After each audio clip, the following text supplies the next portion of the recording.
ઘણા રાહ જોતા હોય, કૃપા ક્યારે થાય, કૃપા ક્યારે થાય, કૃપા ક્યારે થાય, એવી રીતના ઘણા પૂછતા હોય, ઘણા રાહ જોતા હોય. મનુષ્ય થયા, વૈષ્ણવ થયા, બ્રહ્મસંબંધી થયા, વૈષ્ણવ ઘરમાં ઠાકોરજી ઘરે બિરાજતા હોય, છતાં પણ આપણને એમ થાય કૃપા ક્યારે થાય, કૃપા ક્યારે થાય. જેમ પૂર્વમાં શ્રી દ્વારકેશદાસજીએ બહુ સુંદર આજ્ઞા કરી, જે મને બહુ ગમી, કે આપણે કોઈ સાધારણ નથી. જો જેવા તેવા હોત તો મહાપ્રભુજી અને ઠાકોરજીની આટલા નજીક ના હોત. એટલે વૈષ્ણવ થયા છીએ, વૈષ્ણવ ઘરમાં જન્મ થયો છીએ, તો આપણે જેવા તેવા નથી, કોઈ સાધારણ નથી. એ ગૌરવ સહજ રીતે, સ્વાભાવિક રીતે જ આપણા સૌને હોવું જોઈએ. શ્રી મહાપ્રભુજીનું ચરિત્ર હોય તો એમાં શ્રીનાથજી આવે, અને શ્રીનાથજીનું ચરિત્ર હોય તો એમાં શ્રી મહાપ્રભુજી આવે. આ તો પરસ્પર એવો સ્નેહનો માર્ગ છે. હું દરેક વૈષ્ણવને પૂછું કે તમે બેઠકજી શા માટે જાઓ છો? શ્રી મહાપ્રભુજી શ્રી ગુસાઈજીને શા માટે દંડવત કરો છો? એટલે કે મહાપ્રભુજીની કૃપા થાય, શ્રી ગુસાઈજીની કૃપા થાય એટલે આપણે બેઠકજી કરવા જઈએ. પછી પૂછીએ કે ઠાકોરજીની સેવા કેમ કરો છો? તો કે ઠાકોરજીની કૃપા થાય, ઠાકોરજી પ્રસન્ન થાય એટલે અમે ઠાકોરજીની સેવા કરીએ છીએ. જુઓ, આ પુષ્ટિ માર્ગ છે. અહીંયા સ્નેહની પરસ્પર ઉત્તમતા એવી છે કે શ્રી મહાપ્રભુજી ગુસાઈજીના બેઠકજી આપણે જઈએ, દંડવત કરીએ, ઝારી ચંપસ કરીએ. મહાપ્રભુજીની કૃપા તો જ્યારે થાય ત્યારે થાય, પણ એ કરવાથી ઠાકોરજી 100% પ્રસન્ન થાય. આપણે મહાપ્રભુજીને દંડવત કરીએ, મહાપ્રભુજીના ઝારી ભરીએ એટલે ઠાકોરજી પ્રસન્ન થાય.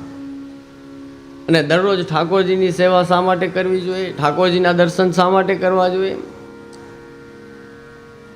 તો કે ઠાકોરજીના દરરોજ દર્શન કરીએ કે જે કાંઈ બને એ સેવા કરીએ, ત્યારે બીજું કાંઈ ન થાય તો કાંઈ નહીં, પણ મહાપ્રભુજી ગુસાઈજી અવશ્ય પ્રસન્ન થશે આપણી ઉપર, એટલે કરવું જોઈએ. તો આવો પરસ્પર સ્નેહ છે કે શ્રી મહાપ્રભુજીનું કાંઈ કરો તો ઠાકોરજી શ્રીનાથજી બાબા રાજી થઈ જાય છે, અને શ્રીનાથજીનું કાંઈ કરો તો શ્રી મારા વલ્લભ રાજી થઈ જાય છે, શ્રી ગુસાઈજી રાજી થઈ જાય છે. એવો સુંદર માર્ગ આપણને મળ્યો છે. અને જો પરંપરાથી વૈષ્ણવ ઘરમાં જન્મ થયો હોય તો એ તો આપણું પરમ સૌભાગ્ય કહેવાય. એ કોઈ સાધારણ વાત નથી. આપણને પ્રભુ એમ આપણા માયના છે કે આ મારો જીવ છે, એટલા માટે વૈષ્ણવ ઘરમાં જન્મ આપ્યો છે. નહીં તો બીજે ગમે ત્યાં જન્મ થઈ જાત, પણ નહીં. આપણા વડીલો, આપણા પૂર્વજો વૈષ્ણવ હતા, એ ઘરમાં આપણો જન્મ થયો છે. તો એનું પ્રમુખ કારણ એ કે શ્રી ઠાકોરજીએ આપણને એના પોતાના માયના છે, અને એટલે જ દરરોજ તમને સેવા કરવા દે. ઘણાને એવો પ્રશ્ન હોય કે ઠાકોરજી મારાથી પ્રસન્ન હશે કે નહીં? ઠાકોરજીને મારી સેવા ગમતી હશે કે નહીં? હું કેટલા ટાઈમથી સેવા કરો છો? તો કે ઘણા વર્ષ થઈ ગયા, ઘણા સમયથી. દરરોજ જાઉં છો સેવામાં? તો કે હા, દરરોજ કરું છું. દરરોજ ભગવત નામ લ્યો છો? તો કે હા, દરરોજ ભગવત નામ લઉં છું. તો એ જ વસ્તુ બતાવે છે કે ઠાકોરજી આપણે ઉપર પ્રસન્ન છે ને આપણી સેવા ગમે છે, એટલે તો દરરોજ કરવા દે છે, નહીં તો કાલે બંધ થઈ જાય. એક નાનું શું ઉદાહરણ આપું કે આપણે કોઈને કામ કરવા માટે રાખીએ, કોઈને નોકરી પર રાખીએ, આપણને એનું કામ ન ફાવે, 2 દિવસ 4 દિવસ જોઈએ, 8 દિવસ જોઈએ, અને જો ન ફાવે તો શું કરીએ? એને કાઢી મૂકીએ ને, છૂટા કરી દે. જો ઠાકોરજીને આપણે ન ગમતા હોત, જો ઠાકોરજીને આપણી સેવા ન ગમતી હોત, તો 2 દિવસમાં બંધ થઈ જાત. આ દરરોજ સવારના ઠાકોરજી આપણું મોઢું જોવે છે, એ જ બતાવે છે કે આપણે ગમીએ છીએ એને, આપણી સેવા એમને ગમે છે, આપણે ભગવત નામ લઈએ છીએ એમને ગમે છે, આપણને કીર્તન કરવા જોઈએ. એમની કૃપા વગર કાંઈ શક્ય નથી. એમની ઈચ્છા હોય, કૃપા હોય તો જ થાય. અને એવી જ કાંઈક એમની કૃપા ત્યાંથી જ શરૂઆત કરું તો જ્યારે પ્રભુને આ સૃષ્ટિ રચવાની ઈચ્છા થઈ, વેદો કહે છે સ એકાકી ન રમતે સદિત્યમ ઈચ્છત, કે ભગવાનને એકલા કંટાળો આવતો હતો. ભગવાનમાં ખૂબ સામર્થ્ય છે, ખૂબ કલા છે, ખૂબ છે, બધું બિરાજે છે, પણ એ પ્રભુને મારી અંદર શું શું છે એનો અનુભવ કરવો હોય તો શું કરવું પડે. એક એક્ઝામ્પલ સમજો કે કોઈ કલાકાર છે, કોઈ બહુ સારો ચિત્રકાર છે, એની અંદર ખૂબ કલા ભરેલી છે, એને પોતાને ખ્યાલ છે કે મને ખૂબ સારા સારા ચિત્રો, હું કેવાય પણ ચિત્રો હું બનાવી શકું છું, પણ એને પોતાની જ કલાનો કે પોતાની ચિત્રકલાનો આનંદ જો લેવો હોય તો શું કરવું પડે? તો કે એક સામે કેનવાસ મૂકવું પડે, હાથમાં બ્રશ લેવું પડે, ડ્રોઈંગ કરવું પડે, એમાં રંગ પૂરવા પડે, અને પછી એક ચિત્ર તૈયાર થાય ત્યારે ચિત્રકાર એમ કહે કે વાહ, જો મારી અંદર કેટલી સરસ કલા ભરેલી છે કે મેં આવું સુંદર ચિત્ર બનાવ્યું. એવી જ રીતે ભગવાનની અંદર તો બધું ભરેલું છે, અને જે કાંઈ બહાર દેખાય છે કે પ્રગટ થયું છે એ બધું ભગવાનમાંથી જ થયેલું છે, ભગવાન દ્વારા અને ભગવાનમાંથી જ. પણ જ્યારે કાંઈ નહોતું ત્યારે માત્ર ભગવાન એક જ હતા, તો એમને એમ થયું કે મારે આ મારી સામર્થ્ય, મારી કલા, મારી અંદર જે કાંઈ ભરેલું છે એનો અનુભવ કરવો હોય કે શું શું છે મારી અંદર, તો એ કેવી રીતે થાય? તો એ બીજું સામે કંઈ પ્રગટ કરે ત્યારે એ અનુભવ ભગવાન કરે. એટલે સૌ પ્રથમ સ્વામીજીનું પ્રાગટ્ય આપના શ્રીઅંગમાંથી થયું છે, અને સ્વામીજીના શ્રીઅંગમાંથી સમસ્ત લીલા પરિકર પ્રગટ થયો છે. આપે એવો મનોરથ કર્યો ઠાકોરજી સન્મુખ કે આપણે બંને સુંદર રાસ કરી શકીએ, આપણે બંને સુંદર કેટલીય લીલાઓ કરી શકીએ, એવું સુંદર સ્થાન આપ બનાવો. અને ત્યારે જે સ્થાન બન્યું છે નિકુંજ લીલામાં, નિત્ય લીલામાં સૌ પ્રથમ વખત શ્રી યમુનાજી પ્રગટ થયા છે, શ્રી ગિરિરાજજી પ્રગટ થયા છે, શ્રી ગિરિરાજજીની કંદરાઓ પ્રગટ થઈ છે, મુખ્ય દ્વાદશ નિકુંજો, અને એ પછી ક્યાંય કેટલી અનંત નિકુંજો પ્રગટ થઈ છે. સૌ પ્રથમ પ્રાગટ્ય તો બધું નિત્ય લીલામાં થયું છે. શ્રી વલ્લભનું પણ આપણે સાંભળ્યું ને, સૌ પ્રથમ પ્રાગટ્ય નિત્ય લીલામાં શ્રી વલ્લભનું પણ થયું. અને એ ગિરિરાજજીની કંદરાઓ, શ્રી યમુનાજીનો તટ, એ નિત્ય લીલામાં જોઈને સ્વામીજી ખૂબ ખૂબ પ્રસન્ન થયા છે. પ્રભુને અલગ અલગ અવતારો આ સૃષ્ટિમાં લઈને એ ક્રીડા કરવાનો આનંદ આવે છે. પ્રભુ અનેક અવતારો ધારણ કરે છે, અને પછી લીલાર્થ એ દાનવને મારે છે, રાક્ષસને મારે છે, ભક્તોનું રક્ષણ કરે છે, એને સુખ આપે છે. કોઈને એમ થાય કે ઠાકોરજી તો ખાલી વિચારે ને ઈચ્છા કરે તો એ ઓલો રાવણ મરી ના જાય, કંસ મરી ના જાય, પોતે જ કેમ અવતાર ધારણ લઈને? એ જ પ્રભુ લીલાર્થ કરે છે. ને ઘણા એવી પાછી ચિંતા કરતા હોય કે હવે કેમ ભગવાન અવતાર નથી લેતા, આટલું પાપ વધી ગયું છે, આટલું આટલું થાય છે. મેં કીધું એ સમયે લે, એમના સમયે ભગવાન અવતાર લે, એવી રીતે ના લે. અને હું એક વાત કહું તમને કે ત્યારે તો એ બધા દાનવો અને રાક્ષસો હતા ને, એ બધા એટલા પાવરફુલ હતા કે એના માટે ભગવદ અવતારો થતા, ભગવાન પોતે અવતાર લઈને આવે. અત્યારે માણસ એવો પાવરફુલ છે કે ભગવાનના અવતાર, ભલે ગમે એવો પાપી થઈ ગયો હોય તો એવો પાવરફુલ છે કે ભગવાનના અવતાર લઈને આવવું પડે. એક જ દાખલો ખાલી આપું તમને, એકમાત્ર એક્ઝામ્પલ. અત્યારે ઠાકોરજીના અવતાર લેવાની જરૂર જ નથી, ખાલી ડાયાબિટીસ, બ્લડ પ્રેશર થઈ ગયું કામ એમને. પેલો ફ્રીજ ના થાય આખી જિંદગી. અત્યારે તો બહુ આપણે અતિ સાધારણ કક્ષાના થઈ ગયા છીએ કે એના માટે કંઈ ઠાકોરજીના અવતાર લેવાની જરૂર નથી. પણ છતાંય પ્રભુએ વચન લખ્યું છે, સંકલ્પ છે આપનો પરિત્રાણાય સાધૂનામ વિનાશાય ચ દુષ્કૃતામ ધર્મ સંસ્થાપનાર્થાય સંભવામી યુગે યુગે. કે હું દરેક યુગમાં જ્યારે જ્યારે પણ ધર્મ ઉપર અધર્મનું આવરણ વધી જશે ત્યારે એને દૂર કરવા માટે, સાધુજનોના રક્ષણ માટે અને દુર્જનોને નાશ કરવા માટે પ્રગટ થઈશ. એ જ રીતે સારસ્વત કલ્પમાં પૂર્ણ પુરુષોત્તમ શ્રી કૃષ્ણનું પ્રાગટ્ય થયું છે. અનેકવિધ લીલાઓ થવાની છે. શ્રી ઠાકોરજી આજ્ઞા કરે છે કે હું ભૂતલ ઉપર પ્રાગટ્ય લેવાનો છું. તો જ્યારે પ્રભુ પધારતા હોય ત્યારે એમનો સમસ્ત લીલા પરિકર ગિરિરાજજી, શ્રી યમુનાજી, આ બધા સ્વરૂપો ભૂતલ ઉપર પધારે છે. સ્વામીજી, બધા દેવતાઓ દરેકે દરેકે આ ભૂતલ ઉપર અલગ અલગ જગ્યાએ પ્રાગટ્ય લીધા. આપણે ગિરિરાજજીને વિનંતી કરી, ખૂબ સમયનો અભાવ છે એટલે સંક્ષિપ્તમાં કહીશ. તો ગિરિરાજજી એના વ્રજમંડળમાં પધારવાની કથા કંઈક એવી છે, કારણ કે આપણે જે શ્રીનાથજી ચરિત્ર વિશે જાણવું છે એના માટે આ ભૂમિકા થોડી સમજવી બહુ જરૂરી છે. શ્રી ગિરિરાજજીને ભૂતલ ઉપર પધારવાનું થયું. આપ દ્રોણાચલ પર્વતને ત્યાં પુત્ર રૂપે પ્રગટ થયા.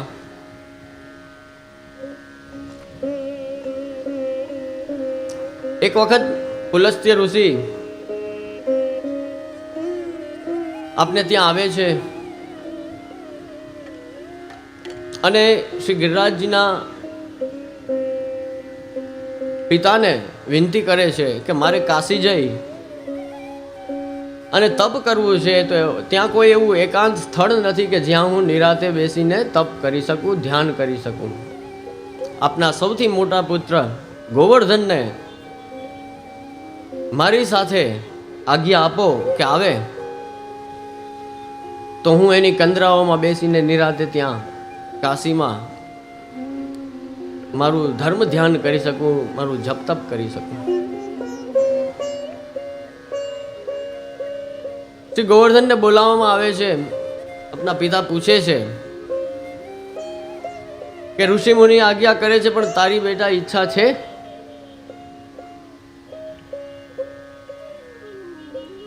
ગિરિરાજજીનું એક સ્વરૂપ પર્વતનું હોય અને એક સ્વરૂપ આપ સ્વયં ભગવાન રૂપે છે. આપ હૃદયથી બધું જાણે છે કે શ્યામ સુંદર પૂર્ણ પુરુષોત્તમ શ્રી કૃષ્ણનું પ્રાગટ્ય વ્રજમાં થવાનું છે. આ એક સરસ અવસર છે કે આ ઋષિ મુનિના માધ્યમથી હું એ વ્રજમંડળમાં અહીંથી ત્યાં જઈ આવું અને ત્યાં પછી સ્થિર થાઉં.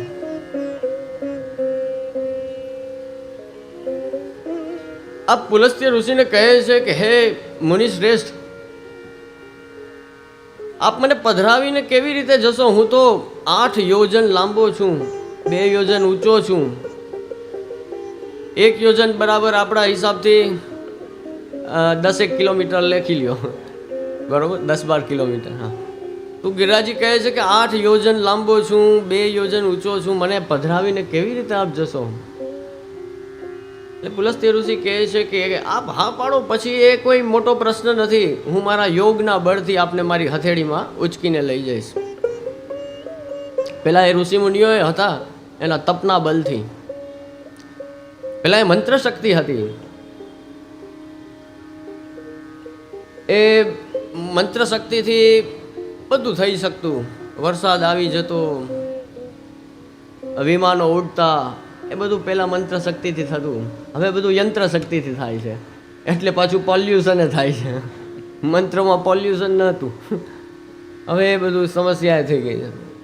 તો પોતાના યોગના બલથી, પોતાના તપના બલથી એ ઋષિમુનિએ ગિરિરાજજીને પોતાના હથેળીમાં પધરાવી અને આકાશ માર્ગે ઉડીને જાય છે. કથા આગળ વધે છે. ગિરિરાજજી આપ જોવે છે કે હવે વ્રજમંડળ આવ્યું. આપ વ્રજના દર્શન કરે છે કે અરે આ તો એ જ નિત્ય લીલાનો મારો પરિકર, આ તો એ જ વ્રજ, એ વ્રજના બધા જેમ આપણે આપણા પરિવારને જોઈને કેમ રાજી થઈ જાય, એવી રીતે શ્રી ગિરિરાજ બાબા પણ પ્રસન્ન થાય છે કે આ ગોલોકધામનો નિત્ય લીલાનો જ મારો પરિકર, અહીં ઠાકોરજી પ્રાગટ્ય લેવાના છે, એ સ્થળ હવે આવી ગયું છે, એટલે આપે આપની યોજના અમલમાં મૂકી અને ધીરે ધીરે ધીરે ધીરે કરતાં કરતાં ખૂબ આપનું વજન વધારતા ગયા. અતિશય વજન વધી જવાને કારણે પુલસ્ત્ય ઋષિને થાક લાગ્યો. આપ એ ભૂલી ગયા, કારણ કે ગિરિરાજજી એક સરસ શરત મૂકી હતી કે મને જ્યાં પણ આપ રાખશો, અહીંથી કાશી જાઓ ત્યારે રસ્તામાં ક્યાંય છોડતા નહીં, જ્યાં પણ રાખશો ત્યાંથી હું હલીશ નહીં. પછી હવે ઋષિમુનિ એ શરત ભૂલી ગયા. અતિશય થાક લાગ્યો, થાકના કારણે એમને વિશ્રામની જરૂર પડી. એમણે ગિરિરાજજીને ત્યાં વ્રજભૂમિ આવી ત્યાં પધરાવી દીધા અને પછી આપ થોડોક વિશ્રામ કર્યો, સ્નાન કર્યું, જલપાન કર્યું, આરામ કર્યો, સંધ્યાવંદન કર્યું, એ બધું કરીને આવ્યા કે ચાલો હવે ગિરિરાજજીને વિનંતી કરી કે ગોવર્ધન ચાલો પાછા આપણે હજી કાશી જવાનું છે. પછી ગિરિરાજજી હલતા નથી જરા પણ કે હે મુનિવર, મેં આપને શરત મૂકી હતી કે એક વખત મને જે જગ્યા પર પધરાવશો ત્યાંથી હું પાછો હલીશ નહીં. ગિરિરાજજી ટસના મસ થતા નથી. ઋષિ બહુ ખીજાઈ જાય છે અને શ્રાપ આપે છે કે દરરોજ તલભાર આપ ઘટતા જાશો. અને ગિરિરાજજીનું સામર્થ્ય હતું કે એ શ્રાપને પણ કદાચ ઉડાવી દે, પણ આપે બ્રાહ્મણોનો આદર કર્યો છે અને એ શ્રાપને આપે પોતાના અનુકૂળતામાં ફેરવ્યો છે કે આ શ્રાપ તો મને કામ લાગશે કે જ્યારે અતિ ઘોર કલિકાલ આવશે તો એ સમયે અહીં સ્થિતિ રાખવી એના કરતાં તો ધીરે ધીરે ધીરે અંતર ધ્યાન થઈ જવું એમાં જ આનંદ છે. આપે માની લીધો એ શ્રાપને. અને અમે નાનપણમાં જ્યારે વ્રજમાં જતા અને ગિરિરાજજીના દર્શન કરતા, કેટલા ઊંચા બિરાજતા. અને આજે પણ કોઈ એમ પૂછે કે ચમત્કારો થાય છે તો એને કે જાઓ ગિરિરાજજીને જોઈને આવો, દરરોજ કેટલા ઘટે છે. આજથી 10 વર્ષ પહેલાં, 20 વર્ષ પહેલાં, 25 વર્ષ પહેલાં જે આપણે દર્શન કરેલા એથી ગિરિરાજજી હવે કેટલા નીચે પધારી ગયા છે. આજની તારીખે પણ દરરોજ આપ ભૂતલમાં પધારતા જાય છે. ત્યારબાદ એ બ્રજમંડલમાં સાક્ષાત પૂર્ણ પુરુષોત્તમ શ્રી કૃષ્ણનું પ્રાગટ્ય થાય છે. અવતારો તો આપ ઘણા બધા લે છે, પણ જેમ કહે છે એ તે ચાંસ કલાપુંસ કૃષ્ણસ્તુ ભગવાન સ્વયં. ભગવાન પોતે પ્રાગટ્ય લીધું છે વસુદેવ દેવકીજીને ત્યાં, અને હવે આપ ગોકુલ પધારે છે. આપણે ત્યાં સેવાક્રમમાં અથ સર્વ ગુણોપેતથી લઈ અને 7 શ્લોક જન્માષ્ટમીના સમયે રાત્રિના જે પંચામૃત થાય છે ઠાકોરજીના ત્યારે બોલવામાં આવે છે, 3 આવૃત્તિ. અને સવારે જે નંદ મહોત્સવ થાય છે એ પ્રાગટ્ય છે એ કયું પ્રાગટ્ય છે? તો જેના માટે શ્રી મહાપ્રભુજી કહે છે કે નિસાધન ફલાત્માય પ્રાદુર્ભૂયોસ્તિ ગોકુલે. આ કેવા પ્રભુનું પ્રાગટ્ય થાય છે કે નિસાધન જનોનો ઉદ્ધાર કરવા વાળા. વસુદેવજી રાજા હતા, આપનું પ્રાગટ્ય રાજાને ત્યાં થયું હતું, પણ છતાં એ આપ સામેથી આજ્ઞા કરે છે કે મને તો ત્યાં ગ્વાલ બાલો ગોવાળો અને નંદરાયજી છે ગોકુલમાં લઈ જાઓ. ત્યાં પધારે છે અને ત્યાં ભવ્ય નંદ મહોત્સવ થાય છે. અનેક રીતે લીલાઓ કરી છે. 6 દિવસના હતા ત્યારે પૂતના આવી, પૂતનાને મારી. કેટલાય અસુરો આવ્યા. શ્રી મહાપ્રભુજી સુબોધનીજીમાં સમજાવે છે કે પૂતના હતી એ અવિદ્યા હતી, આ અસુરો હતા એ બધા આપણા દેહાધ્યાસ, ઇન્દ્રિયાધ્યાસ, પ્રાણાધ્યાસ, અંતઃકરણાધ્યાસ વગેરે અધ્યાસો છે.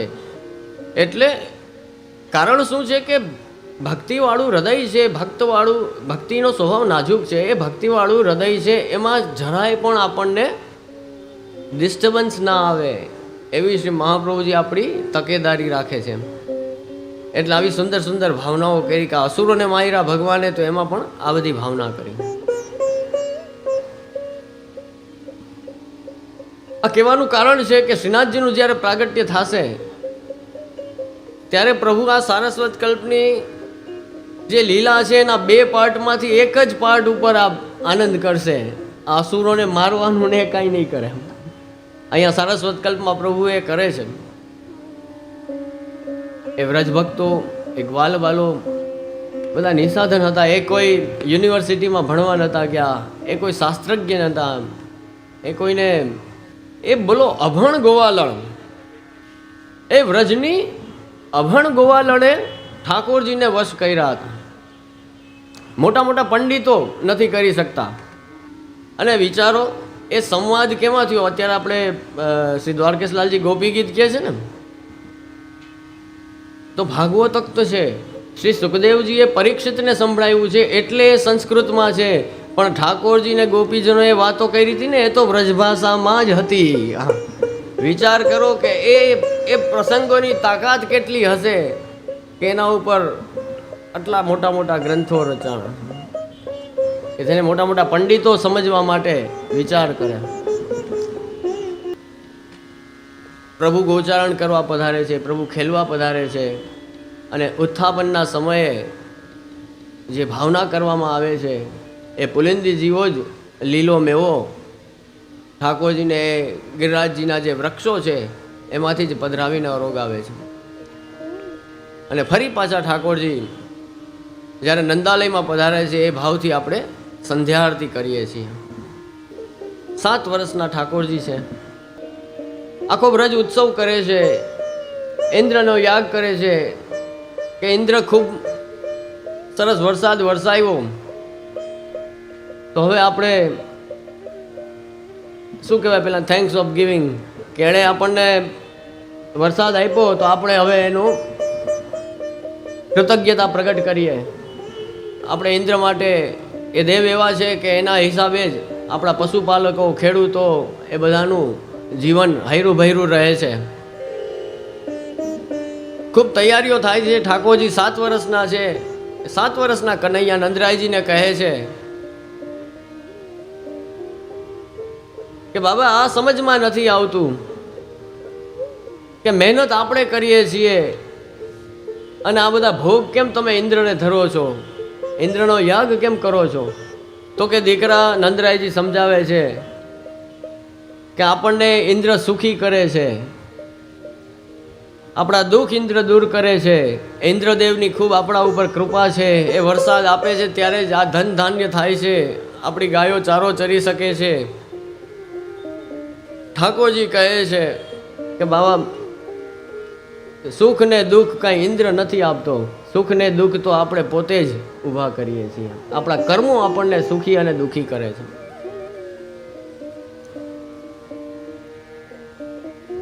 ગોવર્ધન લીલા છે એ આશ્રય દ્રઢ કરવાની લીલા છે, અન્ય આશ્રય છોડાવવાની લીલા છે. કે જેનો જેનો પણ મનમાં આશ્રય રાખીને બેઠા હોય, આપણે અન્ય આશ્રયની બાબતમાં આપણે ઘણા સંકુચિત થઈ જાય છીએ. ખાલી દેવતા પૂરતું જ નક્કી કરે બધા કે બીજા દેવી દેવતાને પાસે જઈને માગીએ, ભજન કરીએ, એ જ અન્ય આશ્રય છે. ખાલી એટલો જ નથી મારા વાલા, શ્રી ગુસાઈજી તો એમ આજ્ઞા કરે છે કે આપણા હૃદયમાં ખાલી દેવી દેવતા નહીં પણ લૌકિકના કોઈ પણ વ્યક્તિ માટે પણ એવી ભાવના આવી ગઈ કે મારું તો આના દ્વારા જ કાંઈક કામ થશે, નહીં તો નહીં થાય. તો ઠાકોરજીનો અન્ય આશ્રય આપણો થઈ ગયો કહેવાય, કે ઠાકોરજીનો આશ્રય બ્રેક થયો અને પેલી લૌકિક વ્યક્તિનો આપણે આશ્રય કર્યો કહેવાય. પણ કોઈ આપણને હેલ્પ કરવા આવે, કોઈ આપણને મદદરૂપ થવા આવે, આપણી માથે આપણા પ્રભુ બિરાજે છે ને, એ આપણું દુઃખ દૂર કરે જ. સમસ્યા આપણી જોઈ નથી શકતા, આપણું દુઃખ જોઈ નથી શકતા. એ કોઈને કોઈ વ્યક્તિનો સંયોગ કરાવશે, કોઈ વ્યક્તિ આપણને મદદરૂપ થવા માટે આવશે, તો એ વ્યક્તિને જોઈને વ્યક્તિનો આશ્રય ન કરો, પણ એ વ્યક્તિને જોઈને એવો મનમાં વિચાર કરો કે જુઓ મારા પ્રભુ કેવા કૃપાળુ છે, મને મદદ કરવા માટે આ ભાઈને મોકલી દીધા. આ ભાવના હોવી જોઈએ, ત્યારે આપણો આશ્રય દ્રઢ થયો કહેવાય. કે કાંઈ પણ થાય ત્યારે મારો પ્રભુ પહેલાં યાદ આવે કે આ કરનાર મારો ગોવર્ધન ધરણ માથે બિરાજે છે, એણે કર્યું છે, આ બીજા કોઈનું કામ નથી. ઠાકોરજી વ્રજવાસીઓનો અંગીકાર કરવો છે, એમણે પોતાના માયના છે, એટલે દરેકનો અન્યાશ્રય છોડાવવા માટે સમજાવે છે કે આપણું લાલન પાલન તો ગોવર્ધન કરે છે, એ ગોવર્ધનનો યાગ કરો. બધા એ કનૈયાની વાત માને છે અને ઇન્દ્રનો યાગ બંધ કરી અને ગોવર્ધન યાગ કરે છે. જે આજની તારીખે પણ દરેક જગ્યાએ જ્યાં જ્યાં પ્રભુ બિરાજે છે ત્યાં એ ક્રમ પ્રતિવર્ષ ગોવર્ધન પૂજા અને અન્નકૂટના રૂપમાં આપણે સૌ એ મનાવીએ છીએ. એ ક્રમ બતાવનાર કોણ છે? સાક્ષાત ઠાકોરજી પોતે. એ ક્રમ કોઈ બાંધ્યો નથી, પણ ઠાકોરજીએ પોતે જે આજ્ઞાઓ કરી છે એ મુજબ દરેક વ્રજવાસીઓ અને નંદરાયજીએ કર્યું છે, અને એ ક્રમ હજી આજની તારીખે પણ આપણા ત્યાં એ પ્રતિવર્ષ ક્રમમાં છે. ઠાકોરજી કહે છે કે ચાલો સૌથી પહેલાં ગોવર્ધન પૂજન કરીએ, ગિરિરાજજીનું પૂજન કરીએ, ગિરિરાજજીને દૂધથી સ્નાન કરાવો, દહીંથી સ્નાન કરાવો, પંચામૃત કરાવો, ગિરિરાજજીને કુંવારાનો ભોગ ધરો.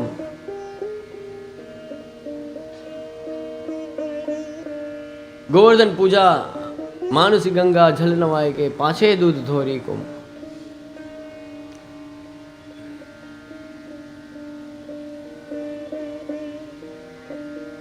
આપણે ત્યાં ગોવર્ધન પૂજાની આરતી પણ બે થાય છે,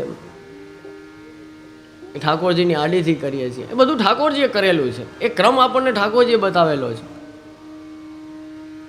પછી અન્નકૂટ ધરે છે. ગિરિરાજજી આટલા ઊંચા, એની સામે વ્રજવાસીએ અન્નનો કોટ એટલો જ ઊંચો કર્યો, અને એ કરીને બતાવ્યું કે ભગવાન આપ ભલે ગમે એટલા મોટા હોય, જુઓ અમારો ભાવ પણ એટલો જ ઊંચો છે આપના જેટલો જ. ગિરિરાજજીની સામે એટલો જ ઊંચો કોટ એ વ્રજવાસીઓએ કર્યો. આપણે ત્યાં વૈષ્ણવો દીનતાપૂર્વક એમ કહેતા હોય, અન્નકૂટ કરવો હોય તો કે મારે આજે 4 દૂના ધરવા છે, કે મુઠ્ઠી સામગ્રી અરોગાવી છે. આપણે એમ કહીએ ને વિવેકથી. અરે મારા વાલા, એ આપણા વ્રજવાસીએ જે ધૈર્યો તો એ ભાગવતજીમાં વાંચો ને તમે. ગાડાના ગાડા ભરી ભરીને સામગ્રી દિવસ ને રાત પધરાવે જાય, પધરાવે જાય, પધરાવે જાય. એ જે અન્નકૂટ ધૈર્યો હતો ને એની સામે તો આપણે ગમે એટલા કદાચ પીપાના પીપા કે ગમે એટલી સામગ્રી ધરીએ ઠાકોરજીને, એ 4 દૂના જેટલી જ છે, એ મુઠ્ઠી સામગ્રી જ છે. કારણ કે વ્રજવાસીઓનો ભાવ ત્યારે એટલો ઊંચો થઈ ગયો હતો કે ગિરિરાજજીની સામે એટલી જ સામગ્રીનો કોટ થઈ ગયો હતો. પછી ઠાકોરજી 7 કોષની પરિક્રમા કરવા પધારે છે. ઘણા ઘણા પ્રસંગો એમાં થાય છે. વ્રજવાસીઓ કહે છે કે તે તો ગોવર્ધનનું હે કનૈયા બહુ મોટી મોટી વાતો કરી હતી, તો આ તમારા દેવ કાંઈ ખાતા તો છે નહીં, બધું એમને એમ છે. અમે આટલી સામગ્રી કરીને પધરાવી, આટલા મહેનત કરીને દિવસ આ રાત આખી જાગી જાગીને બનાવી. ઠાકોરજી કે જોવું છે? ઠાકોરજી પોતે ગિરિરાજજી રૂપ બન્યા છે, સહસ્ત્ર ભુજા ધારણ કરી છે, અને આન ઓર આન ઓર આન હજી હોય આવા દિયો હતી એટલી બધી સામગ્રી આપ આરોગવા માંડ્યા છે, ખૂબ આરોગવા માંડ્યા છે. પછી વ્રજવાસીઓને એમ થયું કે હવે આમાં કઈ પ્રસાદ મળશે કે નહીં, આ તો હમણાં પૂરું થઈ જશે.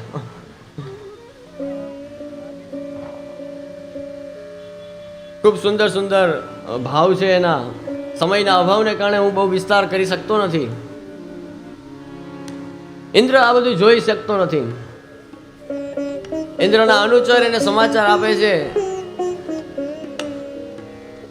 કે આપનો યાગ તો બંધ થઈ ગયો છે, અને ત્યાં તો ગોવર્ધન યાગ કનૈયાએ કરાવ્યો છે.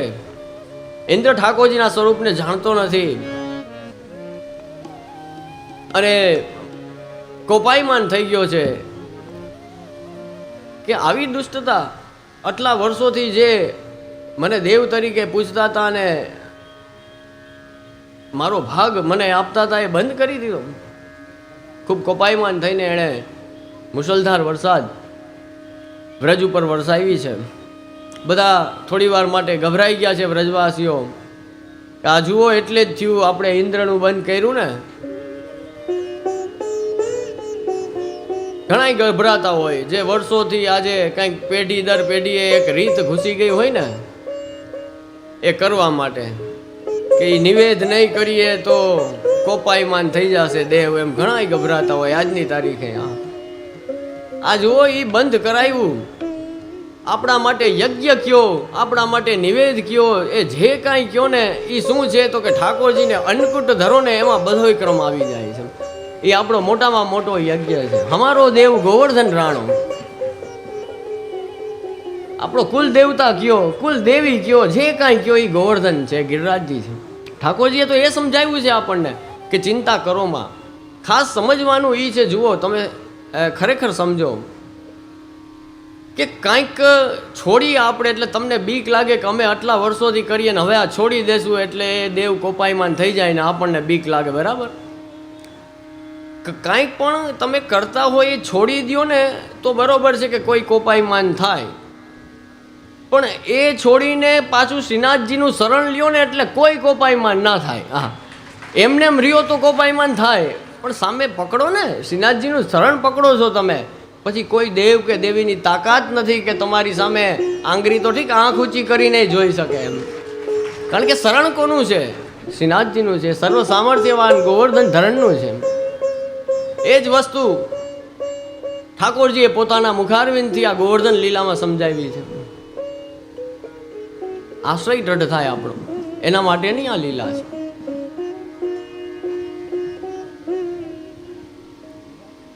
ઠાકોરજીએ કહ્યું કોઈ ચિંતા કરોમાં, ગમે એટલો વરસાદ આવે, આવી જાઓ બધા વ્રજવાસીઓ, ગ્વાલ બાલો, ગોપીજનો, ગાયો, બધા ગિરિરાજજીની નીચે આવી જાઓ. ભગવાને રમત રમતમાં ભાગવત લખે છે કે બિલાડીના ટોપને જેમ એક નાનું બાળક ઊંચું કરે ને એવી રીતે આટલા મોટા ગોવર્ધનને પ્રભુએ પોતાના ડાબા શ્રીહસ્તની નાનકડી આંગળીમાં ધારણ કરી લીધો. આપ ગોવર્ધન ધરણ કેવાળા, ગિરિરાજ ધરણ કેવાળા, સમસ્ત વ્રજમંડળ પરિકર એ બધું સુરક્ષિત રીતે એ ગિરિરાજજીની નીચે આવી ગયું. આપણે ત્યાં તો મનોરથો ને ઉત્સવમાં પણ એ જ ભાવના હોય. વૈષ્ણવ ગામડામાં કહેતા હોય, જ્યાં કીર્તન થતા હોય, કથા થતી હોય કે આપણે બધા ક્યાં છીએ અત્યારે, તો કે આપણા બધા ગોવર્ધનની નીચે જ છીએ. અત્યારે પણ આપણા ગોવર્ધનની નીચે જ છીએ, એના સાનિધ્યમાં જ છીએ. ત્યારે જે આનંદ લઈ શકાય, ત્યારે જે ભગવદ નામ સત્સંગ લઈ શકાય. શ્રી મહાપ્રભુજી રૂપી ગુરુ જેમને પ્રાપ્ત થયા હોય એ ભગવદીઓ પણ કેવા ખીલે, એમનું સાહિત્ય પણ કેવું ખીલે. શ્રીમદ ભાગવતમાં બહુ સંક્ષિપ્તમાં વર્ણન કરેલું છે કે 7 દિવસ સુધી ભગવાને એ વરસાદની સામે વ્રજ ભક્તોનું રક્ષણ કર્યું છે અને ગોવર્ધન ધારણ કર્યો છે.